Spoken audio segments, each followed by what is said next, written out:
nggak ada cita-cita menjadi dokter ya. Waduh. Seperti sekarang ini, waktu lulus SMA, saya mendaftar ke universitas, itu cuma di satu universitas.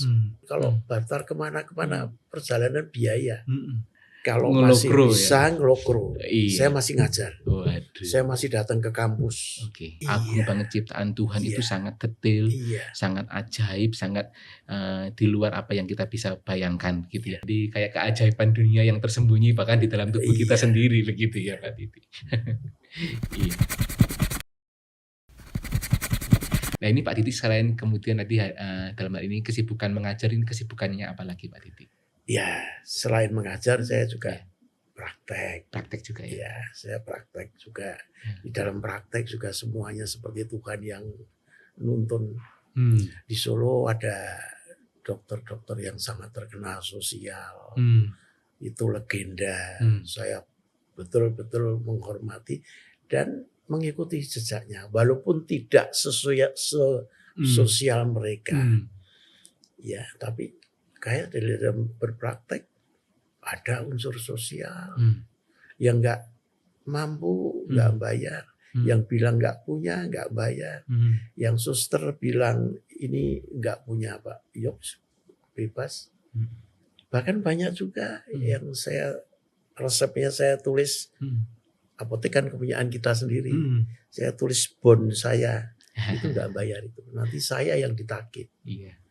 Tapi ya tidak sesosial legenda-legenda itu. Tapi sosial tetap. Ya. Dan contoh waktu COVID. Begitu ada COVID, saya ngerti itu. COVID ini nanti akan berbahaya sekali. Ya. Itu di pegawai saya beritahu. Yang datang ojol dan lain sebagainya, supir beca, kasih masker. Padahal waktu itu masker sulit. Ya, tapi kasih masker. Suruh pakai masker.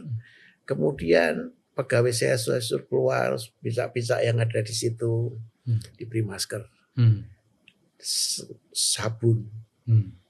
Bapak RT di tempat saya itu, di lingkungan saya panggil, saya kuliahi, saya beri masker 2 dus sama sabun. Ini kecil, nggak disorot. Kalau saya gede-gede kayak disorot. Tapi kita ikut membantu kepada masyarakat. Iya. Ya, dan tuluslah. Gitu. Ini juga kalau saya bilang kita dituntun Tuhan ya. Bukan dalam arti materi, tapi saya senang sekolah juga, lihat saya sekolah. Yang kedokteran itu saya yang kalau magister manajemen kan bukan kedokteran, tapi saya ambilnya kesehatan. Yang magister kesehatan, dokter, semuanya saya jalani cepat banget. Ya boleh diceritakan nih Pak Titi. Yang MKes di mana? MKes itu saya tempuh 1,5 tahun. Kemudian dokter saya tempuh 3 tahun. Itu cepat. Dan cum laude semua. Ini gimana ini ya? Tuhan memberikan langkah saya jadi dokter. Yang kedokteran itu demikian mudah. Kepangkatan juga. Waktu mau di dosen itu kan ada tingkat-tingkat untuk naik pangkat. Untuk jadi guru besar atau profesor itu melalui banyak sekali. Itu semua diberi kemudahan. Ya. Ini tadi kalau waktu muda mungkin Pak Titi enggak nyangka juga ya Pak akan jadi profesor dalam. Iya. Enggak bayang ya Pak Jati. Enggak bayang. Ya. Ini tapi Tuhan tuntun sampai demikian. Pokoknya luar biasa lah. Luar biasa. Penyertaan Tuhan itu. Saya bukan orang yang sangat religius. Enggak. Sembayang jam-jaman gini. Enggak. Tapi di dalam perbuatan itu yang saya atur betul. Ya, tapi dalam ini Pak Titi bisa mengimani bahwa Tuhan menuntun setiap langkah gitu ya. Sampai sekarang. Sampai dengan posisi hari ini. Sampai gitu. sekarang. Sekarang pun saya mensyukuri. Saya pernah sakit ganas, dioperasi, di kemo. Waktu itu tahun 2011 saya berdoa pada Tuhan itu waktu itu. Nah, waktu itu saya berdoanya kalau saya diberi kesempatan, karena kita tahu itu ganas ya, 5 tahun lagi, Tuhan. Ternyata sampai sekarang saya masih bisa. Puji Tuhan. Ya puji Tuhan, dan senang saya belajar. Efek kemo itu yang utama yang ditakutkan itu yang namanya kemo brain, pelupa dan lainnya. Tidak terjadi pada saya. Saya kan ngajar, saya dokter. Nah, saya ingat semua. Iya. Ya cuma ini ada neuropati, kelemahan. Tapi ini tetap saya syukuri, saya tetap bisa berjalan alon-alon. Ini penyertaan ini yang mau saya sampaikan. Luar biasanya Tuhan kita. Dari mendengar ceritanya Pak Didi ini, saya teringat sebuah lagu Pak Didi. Lagu dari NKB itu mengatakan tiap langkahku diatur oleh Tuhan. Dan tangan kasih-Nya itu menuntunku. Nah, oke, baik, kita lanjutkan perbincangan kita ya Om pada siang hari ini. Mungkin dari Pak Didi ada yang mau disampaikan lagi mengenai ini kesehatan gitu. Oh ya, karena saya dari kesehatan, ini penting ini ya. Kesehatan, dan ini yang sesuai atau berhubungan dengan spesialisasi saya. Kedokteran keluarga. Kedokteran keluarga itu lebih ditekankan, kita menekankan kepada pencegahan. Ya. Jadi kita melupakan bahwa kesehatan itu selain konsumsi itu begini. Kita kalau sakit berobat ke rumah sakit, ke dokter itu konsumsi kesehatan. Dan itu biayanya sangat tinggi. Kita belum memikirkan dan belum banyak yang menekankan ke sana. Sebetulnya pencegahan jauh lebih murah secara ekonomi daripada pengobatan. Mengobati, ya. Jadi kesehatan itu ada konsumsi dan ada investasi. Nah ini yang harus kita tekankan. Siapapun kalau bisa ngerti menekankan ini. Investasi itu anak-anak kecil itu sudah kita investasikan, kita rawat kesehatannya sehingga nantinya tidak jatuh sakit, tidak ini ya. Ini banyak di masyarakat yang kita lihat belum menyadari tentang investasi kesehatan. Biasanya yang dipikirkan investasi adalah uang ya Om? Iya, investasi kesehatan justru itu nomor satu. Kita nggak bisa cari uang kalau kesehatannya nggak bagus. Itu investasi pertama. Ya ini menarik nih. Kita akan bahas lebih dalam, lebih jauh ya mengenai bagaimana kemudian kita punya kesadaran bahwa kesehatan itu adalah investasi. Itu investasi. Misalnya contoh, kita menjaga dari dalam kandungan. Sekarang mulai itu, tapi dari bagian per bagian saja. Dari dalam kandungan, dokter kandungan ada pemeriksaan kehamilan. Itu investasi.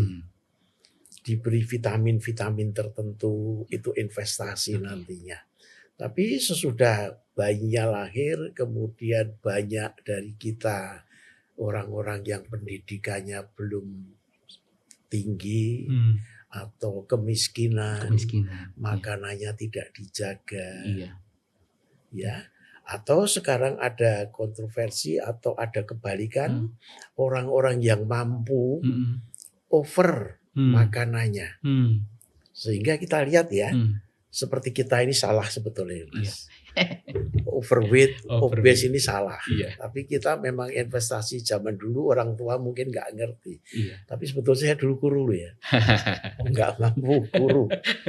Nah ini kesalahan kita walaupun kita sebagai dokter ya. Dulu saya kuru, lulus dokter itu berat saya cuma 55 loh. Tapi begitu lulus, begitu praktek karena saya kembali ke Solo, saya mulai praktek dalam waktu tidak begitu lama, pasien saya banyak sekali. Banyak dulu pasien saya. Lah banyak punya uang.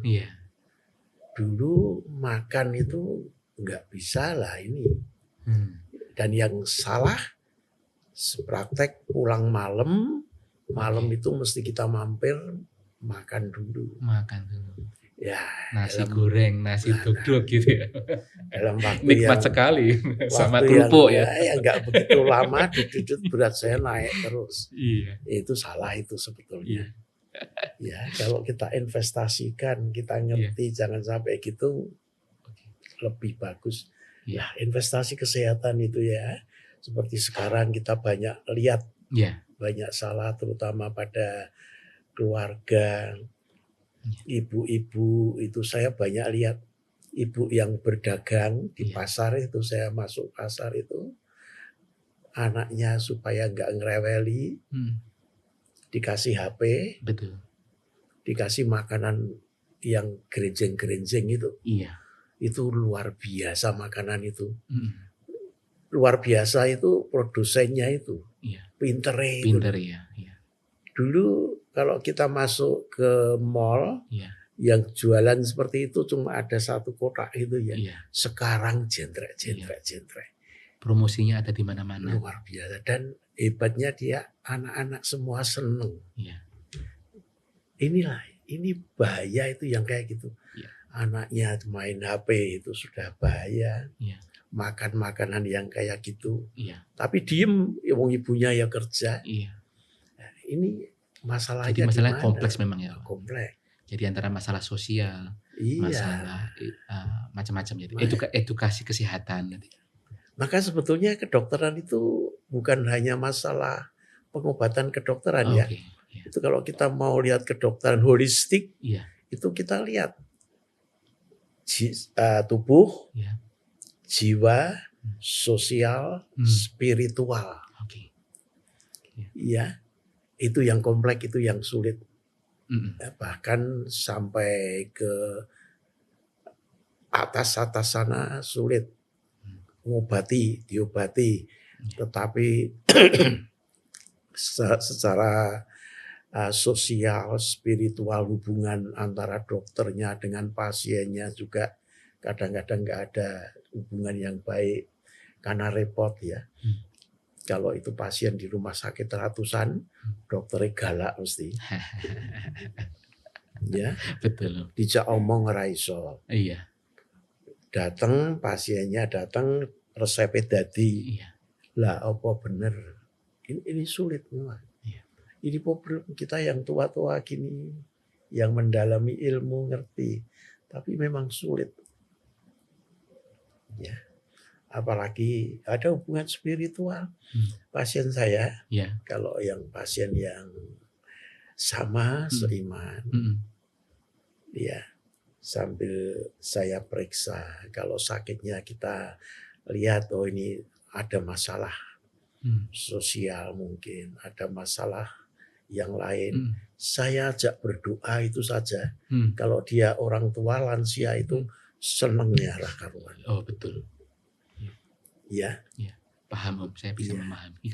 Nah, ya saya lakukan itu. Iya.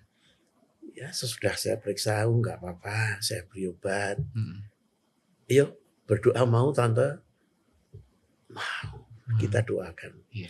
Banyak yang sampai nangis. Iya.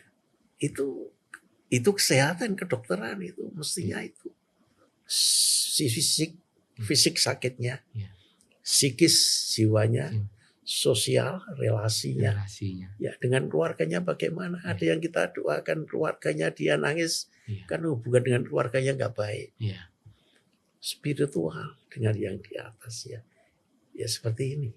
Itu di dalam kita berpraktek itu. Ya jadi kedokteran itu bukan cuma obat suntik. Iya. Betul Pak Didi. Iya. Dalam hal ini saya memang juga belajar bahwa yang penting tadi adalah kesehatan sebagai investasi. Iya. Gitu ya, kesehatan sebagai investasi ini semoga hal ini juga mengulang lagi gitu ya apa yang boleh kita rasakan gitu ya. Maksudnya kan kadang-kadang kita tidak mengerti bahwa kesehatan itu ya cuma menjadi jargon saja gitu. Jadi supaya ini kembali diingatkan, kembali disadarkan bahwa menjaga kesehatan itu menjadi sebuah investasi yang sangat berharga. kok berani-beraninya mereka diganti yang ngomong itu tokoh-tokoh kesehatan. Jadi Pak Didi juga menceritakan hati-hati dengan penawaran-penawaran di media sosial. Pak Didi ngerti kabeh kok loro perkara sakit, Iya, perkara umur, iya. itu kita tidak berhak upgrade kelasnya, tapi ada bantuan dari BPJS. Ini nek ra sing ngatur sing kuwasa sapa. Saya PNN loh masih. Waduh, hati-hati loh Om. Lah bangun itu. Iya.